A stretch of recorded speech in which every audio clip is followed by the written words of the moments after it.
자,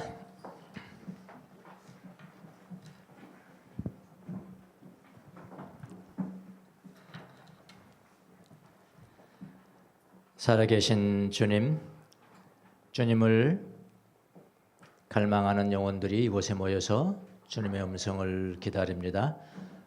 우리에게 말씀하여 주옵소서. 초월적인 언어로 우리를 붙잡아 주시고 들을 수 있는 귀가 되어서 주의 음성을 듣고 화면으로 화답하는 귀한 시간이 될 수 있도록 은혜를 베풀어 주옵소서.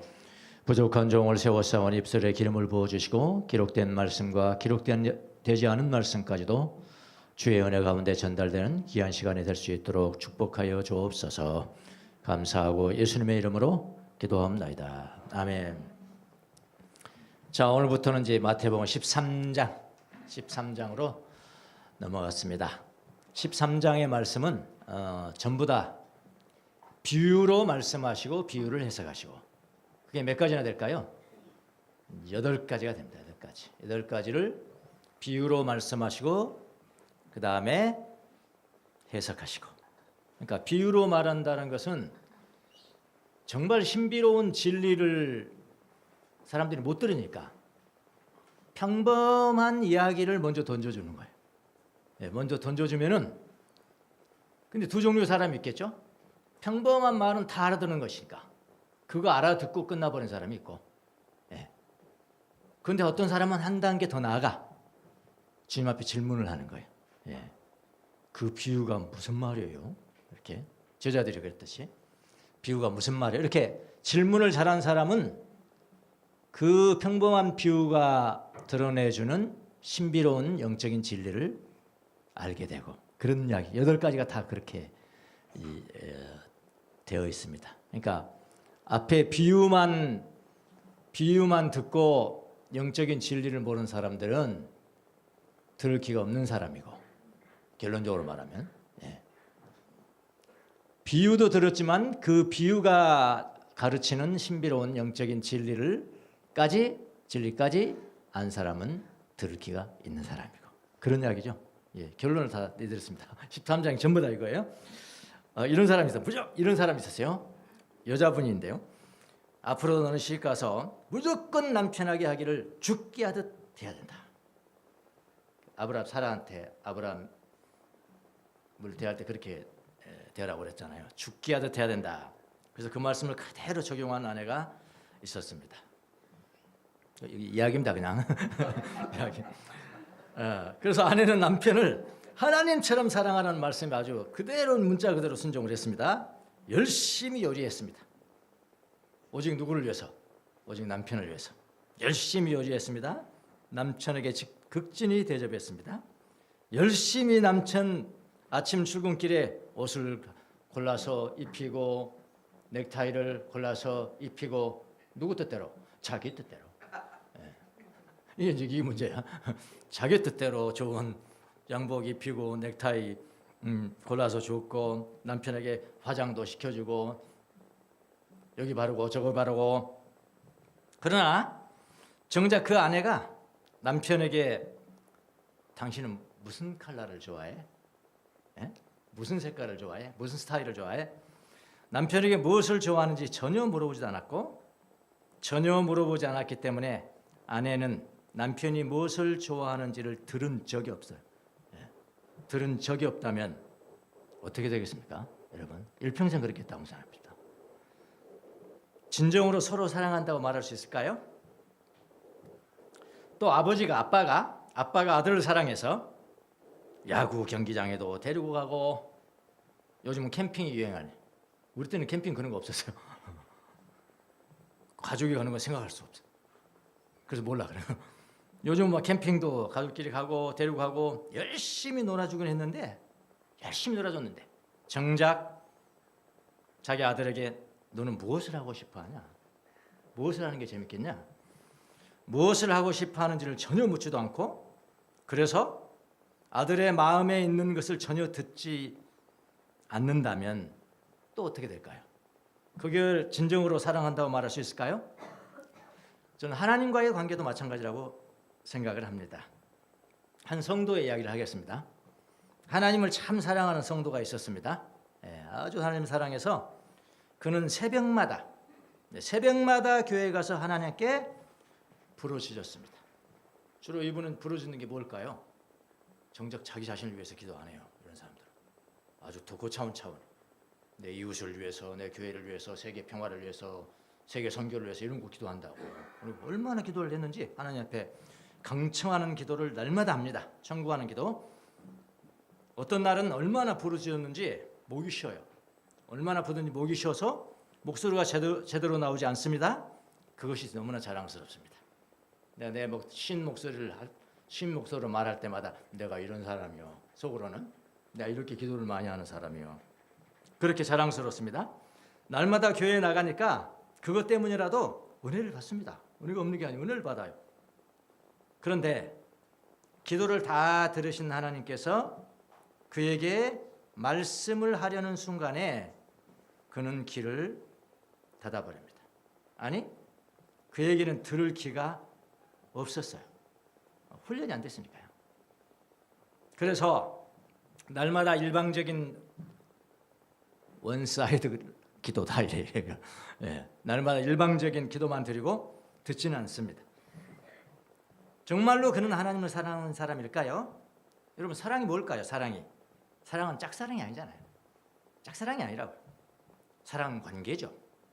관계 맺음. 말하고 듣고 마음이 서로 이어지는 거, 그게 사랑이죠. 그런 성도가 있었어요. 그 성도가 누구냐고요? 바로 접니다.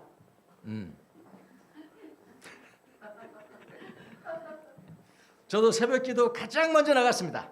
그것이 자랑이었어요. 아무도 안 나올 때 내가 문 열고 들어가야지. 저는 그건 학교 도서관도 마찬가지예요. 학교 중앙도서관요, 새벽에 내가 딱 가가지고 딱 1번을 기다려야 돼. 안 그러면 짜증나는 거예요. 저 새끼가 번져 왔네. 그렇다니까. 그럼 뭐 교회도 그렇다니까. 교회 새벽기도 하는데 새벽에 제일 먼저 나가야지. 내가 제일 먼저 나가야지. 그렇게 제일 먼저 나가서, 그리고 나올 때도 끝날 때도 가장 늦게 내가 일어나야 돼. 그래야 직성이 풀리는 거예요. 이래야 이게 새벽 기도지. 이런 거예요. 이게 새벽 기도지. 가장 늦게 오는 것을 자랑했던 그 사람이었습니다. 그러나 하나님 음성을 듣는 훈련은 되어 있지 않았어요. 그러니까 늘 원사이드 이렇게 부르짖어내는 그런 기도죠. 그런 기도는요, 제 경험을 아는 이야기 말씀을 드리는 겁니다. 오래 가지 못합니다. 오래 지속되지 못해요. 계속 성장하지 못하기 때문에 영적으로 성장해야 거기에 맞는 기도가 되는 거거든요. 근데 성장은 안 되니까 그냥 맨날 교회 가서 그렇게만 하고 와버리고 그게 좀 무의미한 것 같은 생각이 들어 언젠가는 중단을 합니다. 여러분, 영적인 깊이는 하나님의 음성을 들음으로부터 시작되는 거예요. 모세도 그랬습니다. 모세는 40년을 광야에서 방황했잖아요. 광야에서 평안하게 목자로 살긴 했지만은요, 영적으로는 여전히 방황했습니다. 모세가 영적으로 깊어진 때가 언제입니까? 주님의 음성을 들을 때부터예요. 출애굽기 3장을 보면은 모세가 시내산 떨기나무 가운데서 나오는 하나님의 음성을 듣습니다. 모세야, 모세야. 모세가 대답합니다. 듣고 대답하는 거예요. 예, 제가 여기 있습니다. 이때부터 모세는 영적인 깊이가 더해갑니다. 사무엘도 마찬가지고요. 소년이었지만은 그의 영적인 깊이가 달라진 게 음성 듣는 훈련이 되었을 때예요. 처음에는 못 들었잖아요. 엉뚱해가 제사장 찾아갔죠. 이렇게요. 우리는 신앙생활에 가장 우선적인 것은 뭐냐면은 하나님이 무슨 말씀을 하시는지, 하나님이 무엇을 말씀하시는지를 경청하는 것이어야 돼요. 그러니까 이렇게 말하면요, 꼭 우리 인간의 언어로 지금 하나님이 나에게 무슨 말씀하신가 그거 듣고 그걸 또 갈망을 해요. 그걸 갈망하다가 엉뚱한 귀신 이야기 듣고 또 엉뚱한 데 간 사람이 많아요. 여러분, 하나님이 우리에게 말씀하신다는 거, 여러분, 그렇게 인간의 언어로도 말씀하실 수 있지만은 그분이 말씀하신 것은 초월적인 언어예요. 우리가 사용하지 않은 음성일 수가 있어요. 그런데 우리는 나는 알아봐. 그걸. 여러분 그런 경험 있으시잖아요.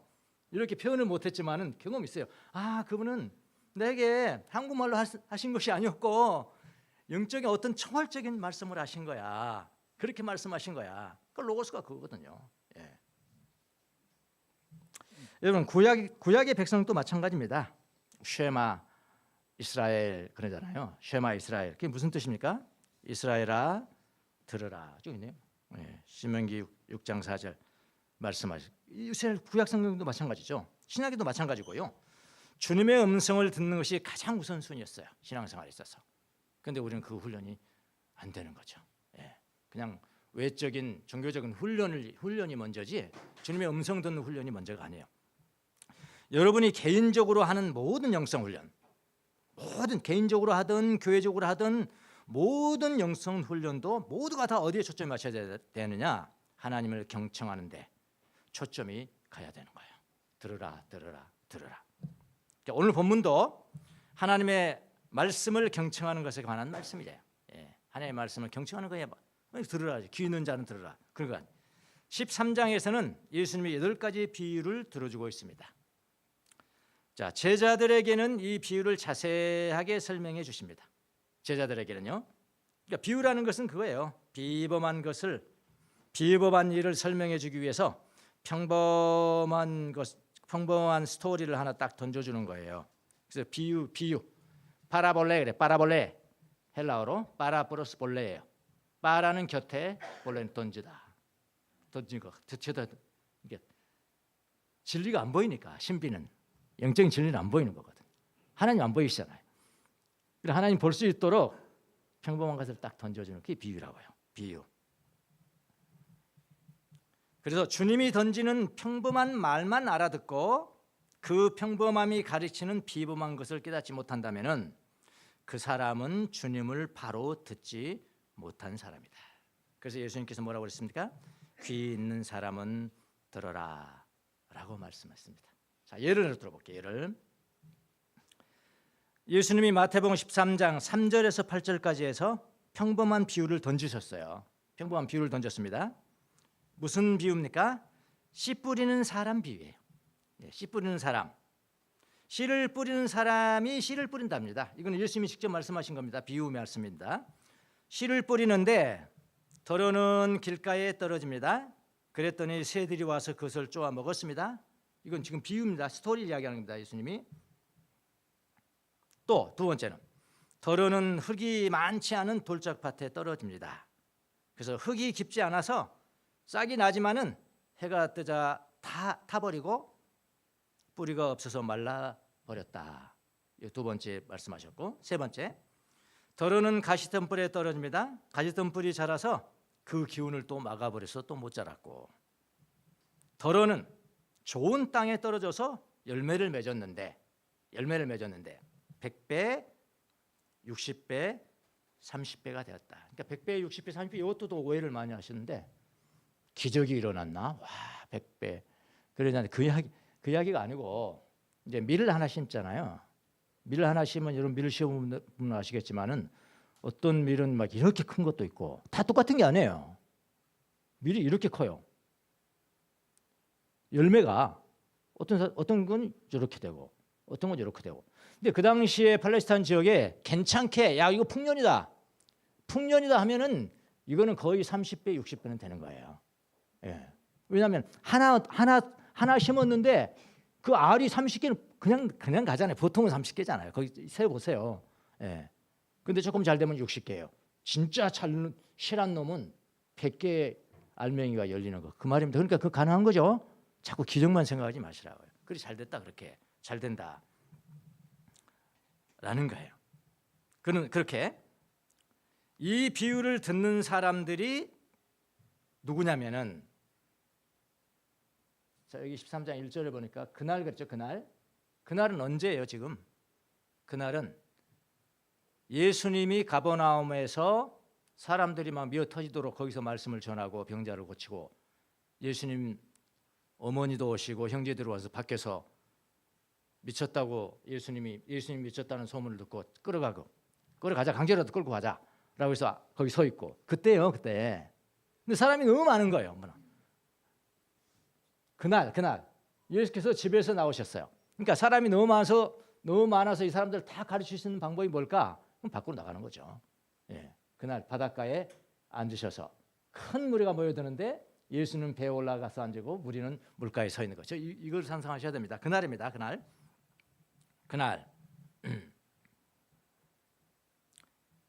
가버나움 집이 사람들이 너무 많이 모였다가 바닷가로 장소를 옮겼습니다. 사람들이 더욱 많아졌습니다. 많은 사람들이 이 비유를 지금 듣고 있어요. 많은 사람입니다. 가버나움 그 베드로의 집보다 훨씬 더 많습니다. 비유로 든 이야기 자체도 흥미가 있어요. 그 자체가 완벽한 거예요. 그러니까 그 영적인 진리를 던지지 않더라도 이 이야기 자체로 되는 거예요. 완벽한 스토리가 되는 거예요. 그게 비유예요.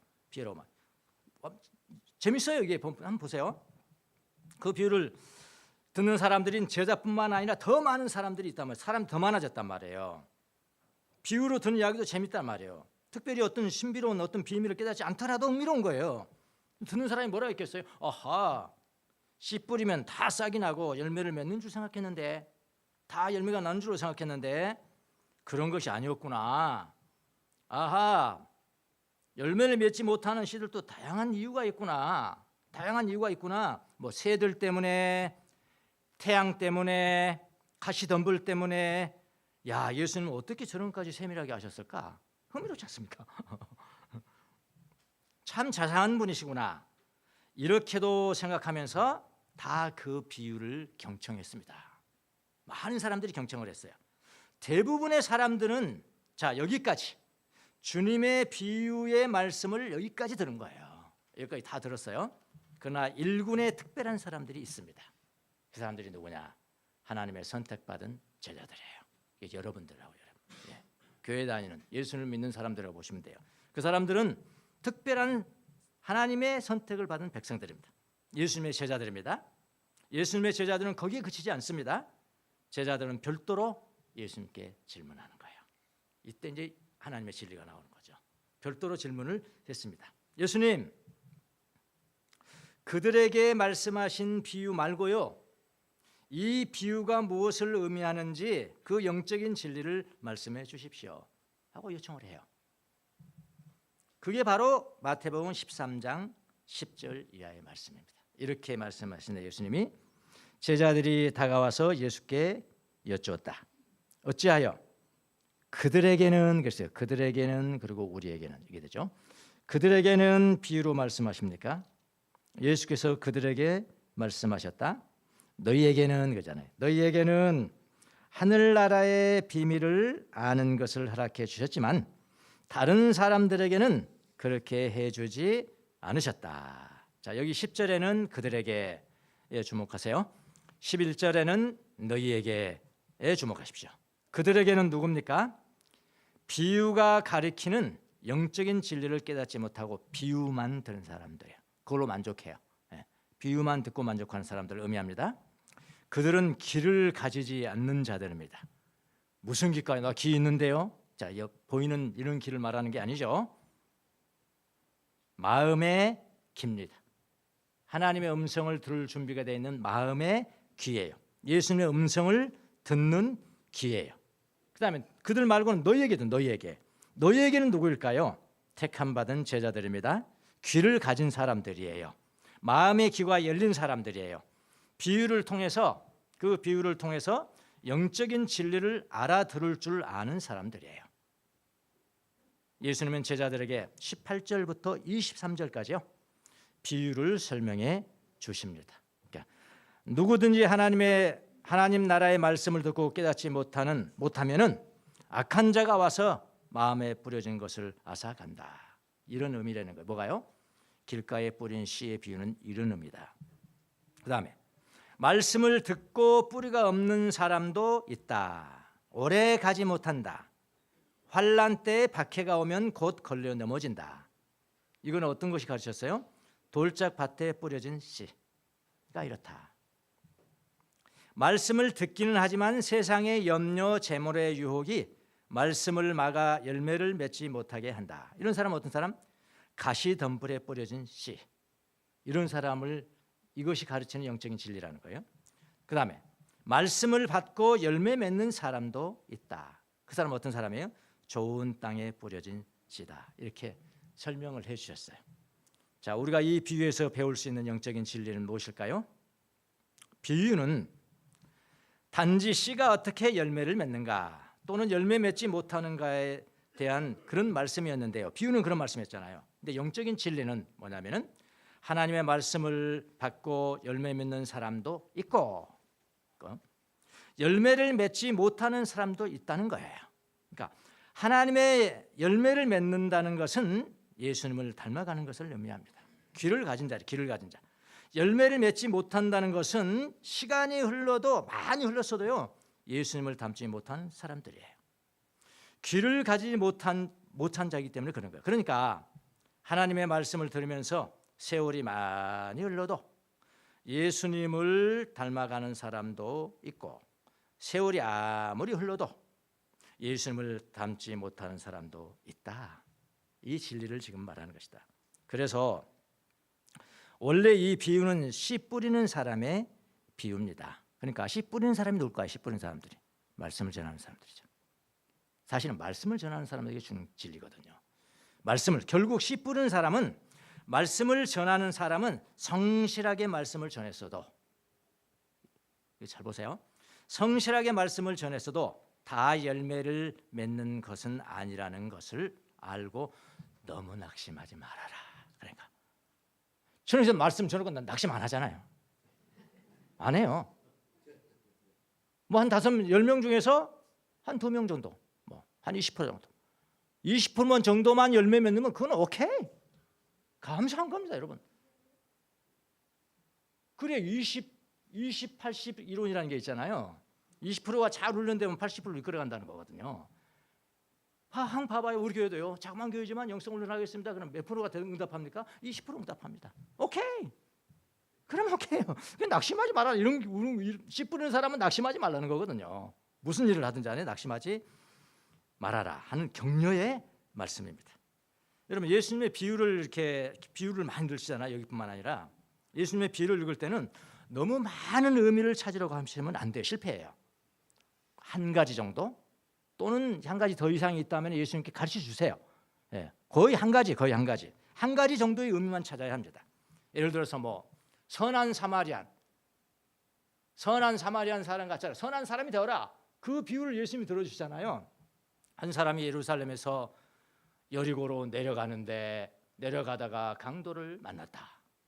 그러니까 이게 막 이 의미가 많은 거예요. 이 비유는 누가 선한 이웃이냐는 한 가지만 이래야 된다니까요. 근데 그보다 더 나가는 거예요. 예루살렘에서 나가서 밑으로 내려갔다는 것은 예루살렘은 여러분 교회를 말하는 것입니다. 밑으로 내려갔다는 것은 교회를 떠나서 세상으로 들어갔다는 것입니다. 그런 사람이 강도를 만났습니다. 여러분 교회 떠나서 세상으로 가면 강도 만납니다. 여러분 비유를 전혀 다른 데로 두고 있잖아요. 그건 영적인 진리가 아니거든요. 그냥 한 가지만 하라고요. 이 세 사람 중에 누가 선한 이웃이 되겠냐. 그렇게 하라. 그렇게요. 비유가 많이 나오시니까 여러분 성경 읽을 때 조심하시라고 말씀을 드리는 것입니다. 자, 여러분과 저는 택함 받은 제자들입니다. 우리 모두는 예수님의 음성을 경청하는 것에 마음의 길을 쫑긋 해야 돼요. 모든 삶이 거기에 묻혀져야 돼요. 전문가를 통해서 배웁니다. 여기는 예배예요. 예배는 전문가가 나오죠. 목사가 나오는 거예요. 사제가 나오는 거예요. 신부님이 나오는 거예요. 전문가는 성경을 해석하는 전문가. 그걸 들을 때 그때도 음성을 들을 수 있는 거예요. 그것도 할 수 있고요. 그 다음에 저 혼자 전하는 것을 통해서만 아니라 회중들로부터 오기도 해요. 말씀이요. 그럼 우리 훈련할 때는 다 같이 하잖아요. 훈련할 때 우리는 다 같이 해요. 그리고 나는 아무 말도 안 해요. 거의 듣기만 해요. 그게 어디서 하나님의 음성이 지금 들려지는 겁니까? 회중으로부터 들려지는 거라고요.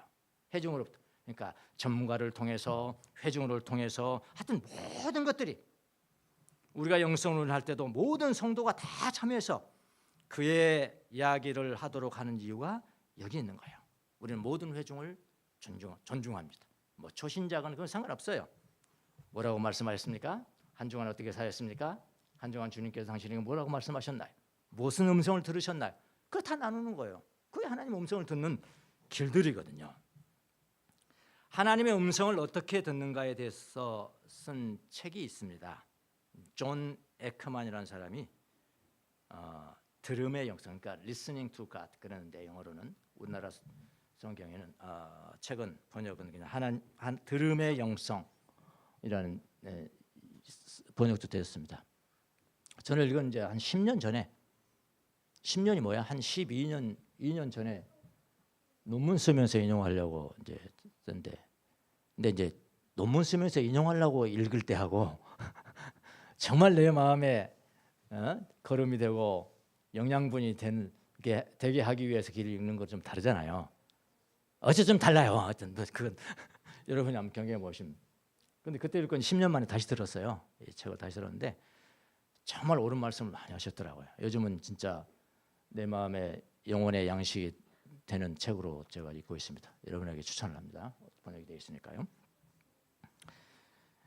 이 책을 보면은 교회마다 교회의 어떤 특징마다 교회가 특징이 다 다른데 교회마다 주님의 음성에 경청하는 모습이 다릅니다라고 있었어요. 보면 사진 2 이거 보세요. 현대 세 가지 종교적인 뉴에이지는 놔두시고 두 가지 형태가 있는데 하나는 이제 과거 유형 전통적인 교회죠. 전통적인 교회고 두 번째 교회는 뭐냐면은 떠오르는 새 유형의 교회. 그러니까 한번 보세요. 우리 교회가 떠오르는 새 유형의 교회인지 전통적인 고리타분한 그런 교회인지 한번 보세요. 과거 이런 형태가 있는데 예를 들어서 과거 유형과 떠오르는 유형은 누가 영적인 성장에 책임이 있는가?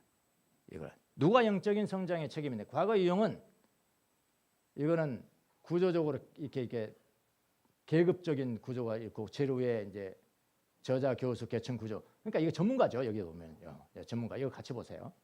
누가 영적인 권위를 가지는가? 전문가가 주로 이제 영적인 권위를 가지고 영적 성장에 책임을 걷는 것이고 떠오르는 새 유형의 교회는 누구냐면은 누구요? 회중이에요. 회중이고요. 그다음 더 나아가서는 우리의 일상생활이에요. 꼭 예배를 통해서만 하나님의 음성 듣는 게 아니에요. 일상생활이죠. 또 어떻게 영성 형성이 되는가? 성사, 우리 뭐 예를 들어서 뭐 성만찬을 한다든지 그런 것들이죠. 예배하죠, 예배. 성경 공부하죠. 주로 이런 것들을 통해서 영성 형성이 되는가 하면 떠오르는 새 유형의 교회들은 하나님께 경청하기 나오잖아요. 벌써 이게 전부 다 이거예요. 하나님 말씀 듣기, 하나님 말씀을 듣고 순종하여 공동체에 머무르기.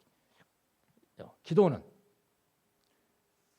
전문가가 하고 일반인이 그의 가르침을 받음. 주로 이런 시스템이죠. 예배는 이런 시스템이잖아요. 전문가가 저는 여러분 저한테 질문 못 하잖아. 질문도 못 하잖아. 끽시를 못 하잖아. 또 여러분 아멘 안 해요. 막 그러잖아요. 목사님들이.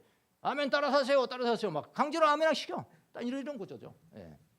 전문가하고 그의 가르침을 받는다. 떠오르는 유형 하나님이 가르치고 공동체가 가르친다. 함께 가는 거고 여기는 거주는 뭐죠? 거주는 정착이 돼 있다는 거예요. 그러니까 예배당이라는 어떤 장소적인 거주가 있어서 거기서 다 모이는 것만이 최고.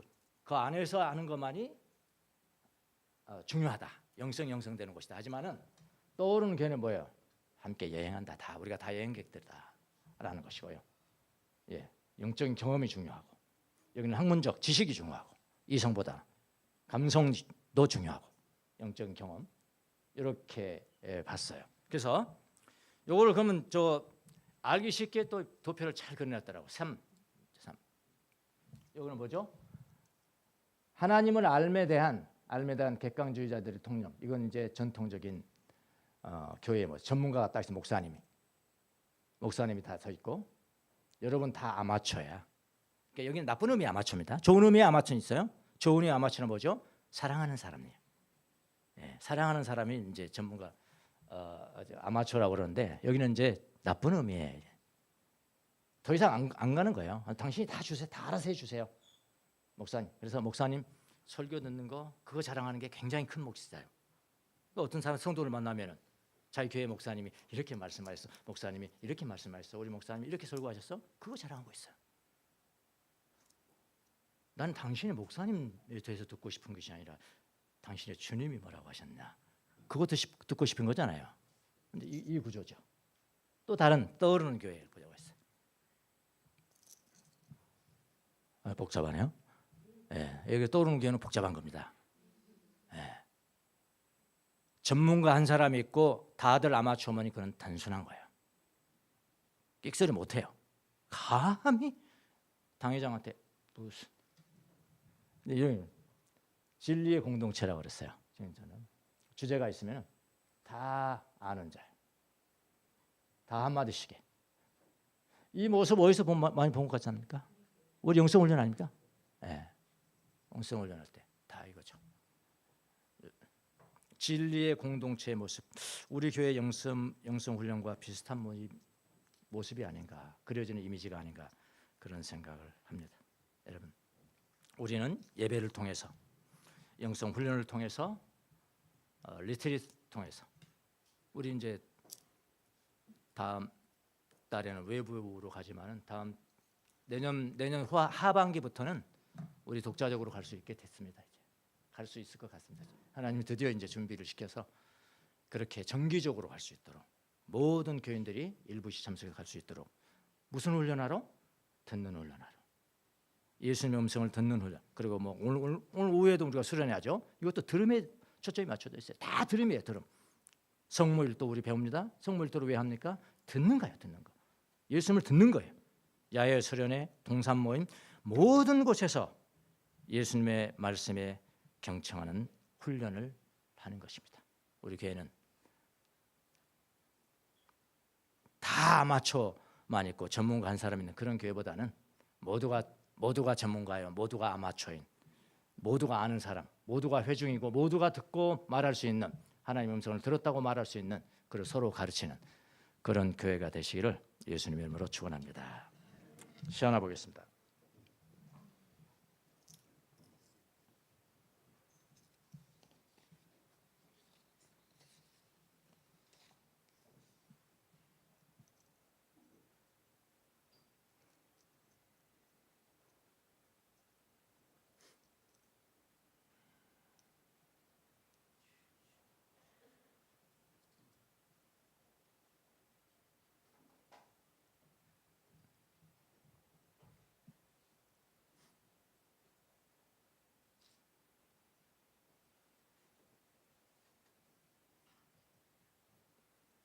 제가 왜 이것을 픽했을까요?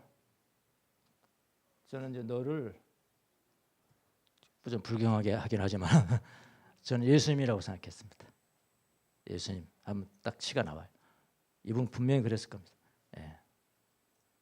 그리고 들리는 것마다 너의 목소리다. 예수님의 목소리다. 지금 어디에 있느냐. 그래서 픽했습니다.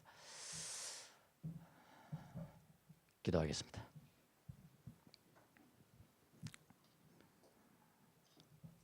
주님 감사합니다. 사랑합니다.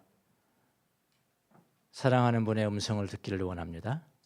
사랑하는 분의 마음과 연결되기를 원합니다. 주님 공감하기를 원합니다. 늘 내 멋대로 살았습니다. 내 멋대로 사랑했습니다. 내 멋대로 말씀했습니다. 들을 준비가 되어 있지 않았었습니다. 듣는 귀가 없었습니다. 주님 우리를 불쌍히 여겨주시고 주님의 음성을 듣는 귀를 허락하여 주옵소서. 감사하고 예수님의 이름으로